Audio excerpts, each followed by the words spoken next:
going on, everybody? We are back again for some shenanigans. Wait. Run that shit by me one more time. Hey, what's going on, everybody? Welcome back. We are back again for some more shenanigans. I don't like that. Why not? That was weird. That came off awkward. It's very shenanigan-esque. We're going to have to cut that. That was, I don't know, man. That just hit me weird. Nope. It just hits the ears of weird. It's the lazy version of shenanigans. It's the lazy virgin. Of shenanigans. The lazy virgin. Oh, God.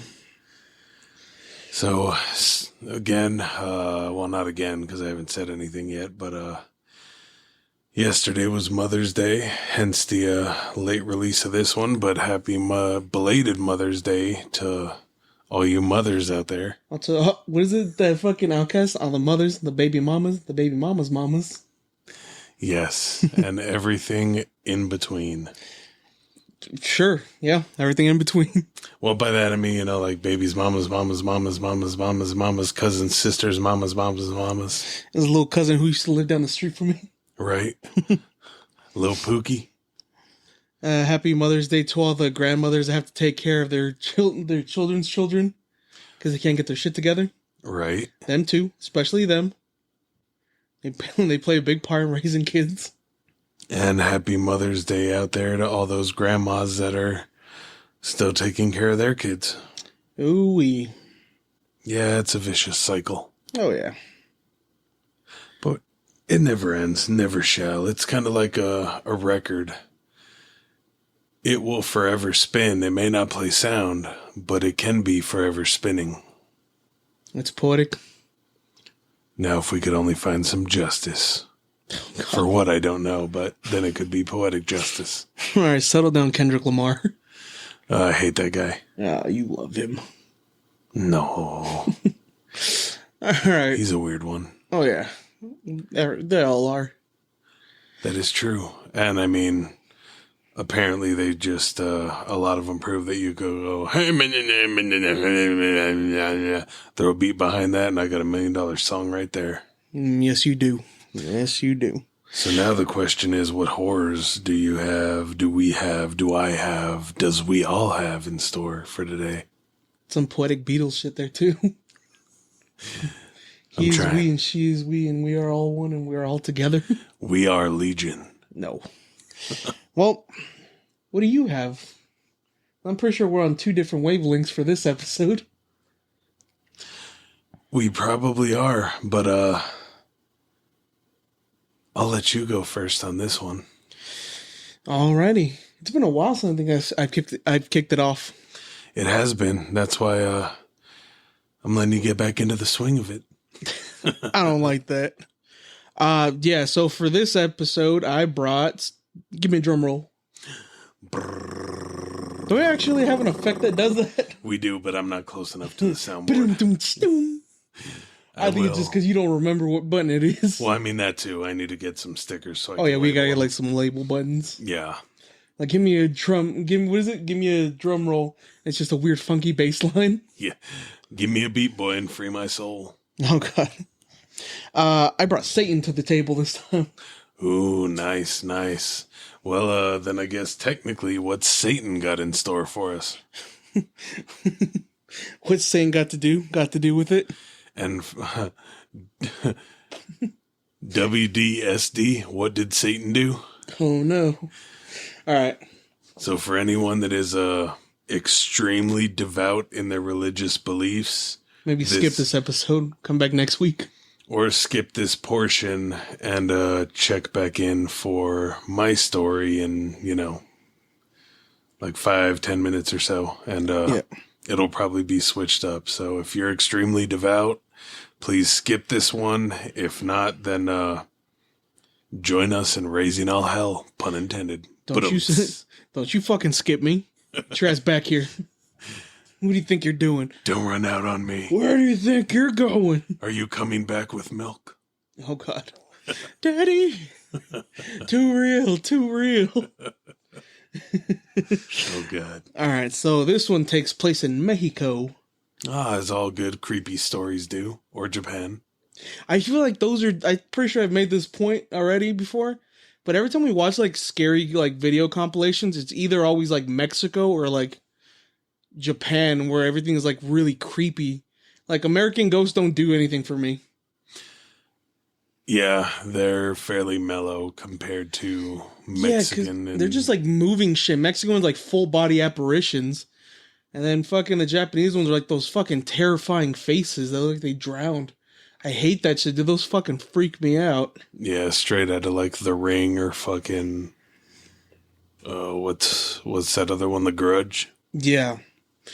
The worst one was still the one where they're like doing the tour of like the real estate agents doing a tour of that house in Japan. And then you see like a blue arm kind of like swipe at the guy's feet from like the bottom of an open closet. Oh yeah. And he's like, "What was that?" And then they look up and like there's a face like from an impossibly tiny little closet space. Oh yeah, I remember that. If anybody finds that video, send me it. Send it to our Discord. I want to see this. Well, technically it's Telegram now. Send it to our Telegram. I want to see this. I don't know if that's an upgrade or a downgrade, but yeah. Post it on Reddit and then tag us in it and we'll find it at some point. I mean, we do have our subreddit, so you can find us on Reddit at Tales from Helheim. Do that or find our TikTok at Tales from Helheim. Yes. And let me know what the name of the video is. I want to find this video again. It will be found. Okay, so enough of sidetracking. We do that a lot. It happens. Every episode. Like AIDS. Oh, no. We're definitely cutting that one out. It just happens and you live with it. Okay, so mine takes place in Mexico, which I'll tell the story and then I'll tell you like a little like background story that I heard about this as well. Hell yeah. So it takes place in Tijuana, Mexico. Tijuana, Mexico. Ah, at a donkey show. No. There's by far, I don't want to shit on Tijuana, but Tijuana always has like the worst shit going on there. Well, this might prove your point. Oh yeah, it really does. So it's about this girl named Maria, which I don't know if that's a real name or not, or if somebody's just throwing a fucking real Mexican name out there. Right. Yeah, it's about a girl named Maria, and she was a party girl. She used to like to go out and fucking party for like 3 days straight, 4 days straight, and then come back, sleep, and then fucking go party. She used to drink. She loved to fucking do drugs and all that shit. Goddamn. Yeah. So this takes place one night. So she goes out and she's partying for like 2 days straight already. And she tells her friends, like, oh, I'm tired. Like, I'm going to go to sleep. I'm going to go home. I'm going to bed. And then she's like, I'm going to take one last shot. And then her friend convinces her. It's like, well, it's the start of the weekend. Like, why don't you just go home with like the rest of us and we're going to get a couple hours of sleep and then we're going to hit it again. And she's like, all right, fuck it. Let's do it. She goes home and to get some sleep, and her mom's telling her, like, trying to convince her, like, no, don't go out. Like, it's good. It's what's referred to as Semana Santa, which is like the start of like Good Friday, like Easter Friday and all that shit. Yeah. So basically, it's like the really religious holiday, like the real super religious weekend for like Catholics and some Christians. Right. So her mom's trying to convince her, like, no, don't go out. It's like, stay here. It's like, you go to mass with me on tomorrow, and then you can do whatever you want after that. But just please don't go. Like, just stay with me here, and let's go to church tomorrow. And she tells her mom, like, oh yeah, for sure. So she goes to her room. She takes a nap, and she wakes up a couple hours later, and she sneaks out. And they go to this place. It's called the Aloha Bar in Tijuana. A Hawaiian named bar in a Mexican city. Oh yeah, dude. There's a lot of that. It's more for like tourists, kind of. Oh, okay. Yeah, they do it for like tourist attractions. So, if you're an American, would you rather go to like a sketchy part of Mexico and go to a bar called the Aloha Bar, or like Cesar Chavez's Patron Mega Drinks? That one. Fucking, of course you would. I don't even know why the fuck I asked. I knew that was going to be the answer. Yeah, you should know I may look white, but I'm more Mexican on the inside. Yep. But, so she goes and she's hanging out with her friends and she's like drinking and they start like fucking partying and whatnot. And this like really handsome like man comes up and he's trying like flirting with her and he's just like being all fucking, oh, what's up, baby? Oh, come on, baby. He's being like real fucking like love me, baby. Pretty much, he's being like really forward and like hitting on her, and she likes that, I guess. Yeah. So they start dancing, and from her recollection, she loses track of how many dances and how long they've been dancing for. But she, like, and all the fucking dancing, and all the drinks on, the flirting and all that shit, she realizes that there's nobody on the dance floor. And that everybody's just kind of like staring at them like in horror. Yeah. And she's like, what the fuck is this people's problem? She keeps dancing. And then she, like, the more she dances, the more she realizes that everybody, not like metaphorically, like everybody is like looking at her. And they're looking at her like in horror, like, what the fuck is she doing? Like, what the hell? And she finally realizes why. She's dancing with a corpse. No, she looks down, and the handsome man has goat legs. Oh, God. And then she looks back up at his face, and it's like distorted and demonic. And he starts laughing crazily, and then she passes out. When she wakes up, she's in the hospital, and then she finds out that the nightclub like caught on fire, and then a lot of people died in that nightclub. And to more like her friends' accounts, what they had told her was that after she passed out, the guy that she was dancing with started laughing like crazy. And then he ran into like one of the back rooms, and then after that, the fucking place caught on fire. Oh, Jesus. So a bunch of people fucking died there, and it was said that after that, like nobody in her family would go near that place. That it's supposedly haunted or whatever. Yeah. And then, because it burned down, so they rebuilt over it, and every time somebody tries to open a business there, something happens, like the people go missing, or they just leave because they say that they hear like screaming during the night, and nobody's ever been able to run a business there. Which is very weird, because it's like what entity, demonic presence, anything like that is like, why would it prevent that? I don't think it's to prevent it. I think it's more to just kind of keep up like the legend, because if it was the devil and people died in there, you're going to keep the souls trapped in there. That makes the most sense. Just so people can be like, oh, the devil, just to kind of keep relevance. Yeah. And the story about that was, when I was little, I remember my mom and my aunt telling me that story too. But it was at the casino that's down here. That supposedly that happened, but at the casino, but it didn't catch fire. That it was just, it was back, it was, fuck, I want to say maybe like early 2000s, so I was still like a little kid. Yeah. So I'm pretty sure they told me just to freak me out, but then their version of it was the guy had one goat hoof and one chicken foot. Huh. And then that they were dancing, and then that lady, she like passed out, and then she ended up having a heart attack, and she died. Oh, Jesus. So that one went quite a bit further. Yeah. So that one took everybody. Huh. Yeah, but I always thought that one was weird. I always thought about this story like from time to time. I'll have to ask my mom. I don't remember if it was a personal story or a story she heard from a friend, but about seeing the devil in Vegas. At this point, it kind of just sounds like it's the devil's MO. Wherever their fucking people are like fucking at a casino or a dance, just kind of sitting and having fun. Oh, yeah, just going ape shit. Oh, yeah. He's like, let me fucking rowdy these motherfuckers up real quick.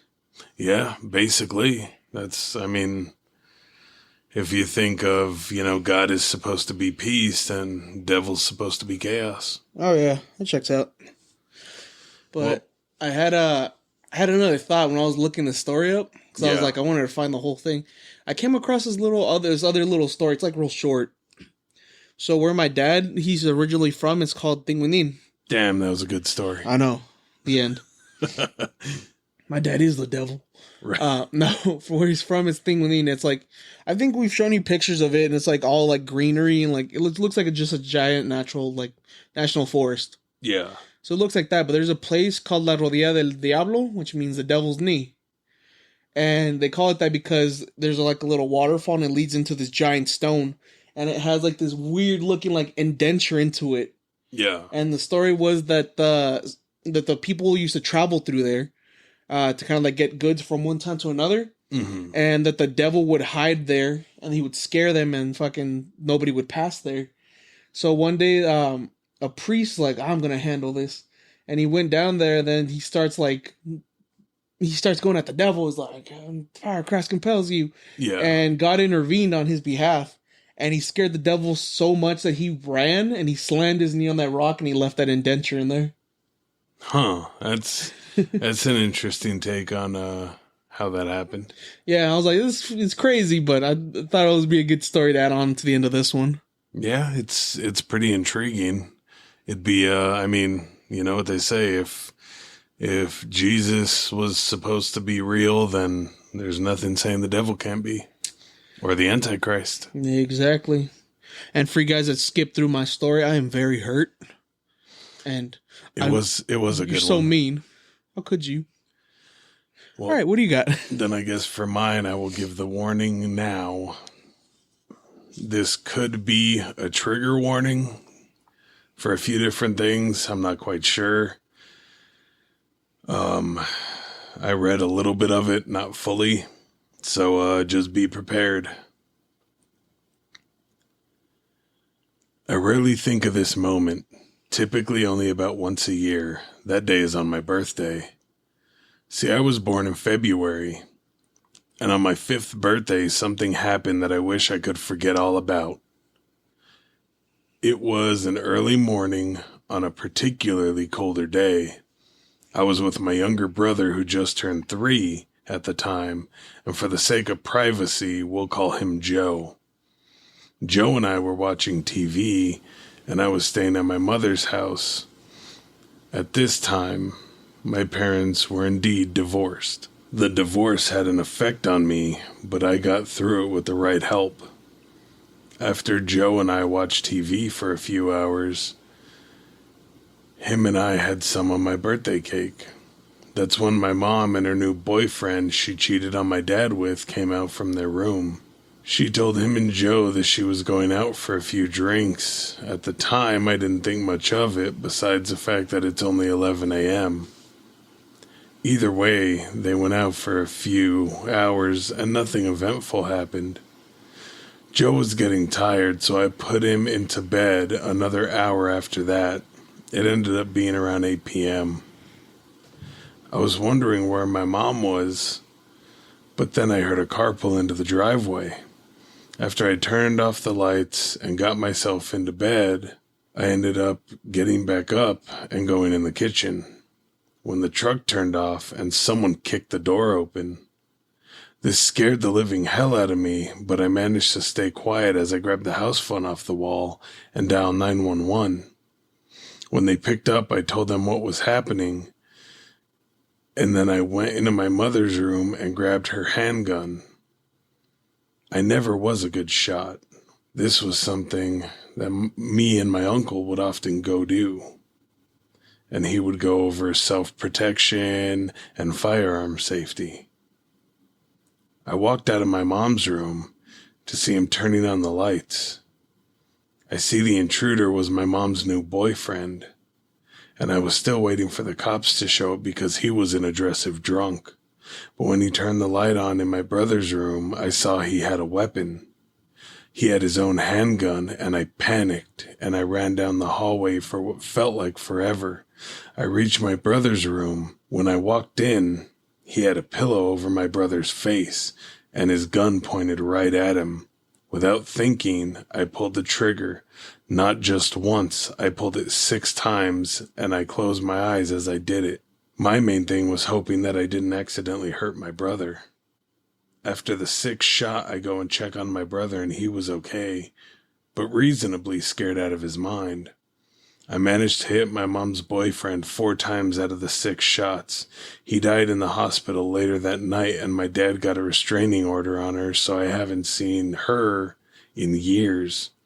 I have grown up a lot since then and have officially been working on stuff in my own personal life. I still am traumatized from what happened, but therapy for a few years after wasn't cheap, but it was very useful.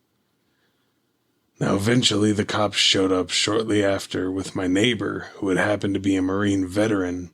He got discharged after an injury. I am thankful for having been able to defend myself, but I always wonder if there's something I could have done differently in the end. Shit. That was fucking heavy. Yeah, that's why, like even me with the kids, like I waited a while to bring them around, my wife now, but just because you never know how people are going to behave or act, and, they can seem like the nicest, most mild person and end up being a fucking murderer. Like, you never know. Yeah, but at the same time, it wasn't just him, it was the mom as well. What a fucking piece of shit. She was a trash panda and a half. You know what? Happy Unmother's Day to her. Yeah, she definitely. Fuck her. She doesn't deserve it. Jesus Christ, dude, that was fucking. I don't know how in an episode that covers that story and then the devil, yours happens to be the fucking scarier story. What the fuck? Right.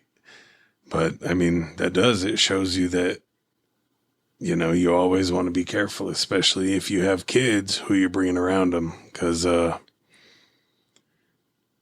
once a kid is gone, there's no bringing them back. And that is a harsh trauma that you don't want to live.